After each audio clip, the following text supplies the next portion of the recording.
Good evening. The shooting at a gay nightclub in Orlando this week is shining a light on hate crimes nationwide. News 3 looked at the numbers to see what things look like here and across the nation. Jessica Arp has more from the News Center tonight.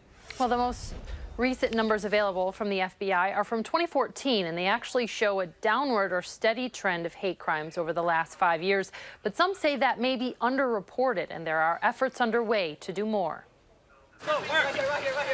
The death of nearly 50 people at a gay nightclub in Orlando has shocked the world and created a renewed focus on hate crimes across the country. We've had a spate, as you saw earlier this spring, where there was a number of anti-Semitic graffiti tags, as well as we've seen anti-African American, we've seen anti-gay. In April, a 21-year-old faced recommended charges in Madison of a hate crime after a string of anti-Semitic graffiti downtown.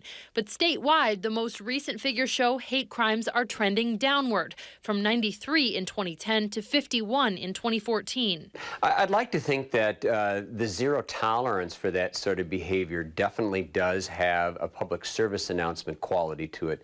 But we can't also sort of be dismissive. Is it in fact that we're doing a better job as a society, or are some of these crimes being underreported? Nationwide, it seems the trend is headed somewhat downward as well, but Senator Tammy Baldwin says there needs to be a greater deterrent and a public safety measure, offering a bill this week that would prevent those convicted or suspected of hate crimes from buying or owning a gun. You know, when we see how many of these sort of mass murders have been perpetrated by people who hold animus against a certain group, it seems to me sort of common sense that this would be one of the things that ought to disqualify somebody from possessing a firearm.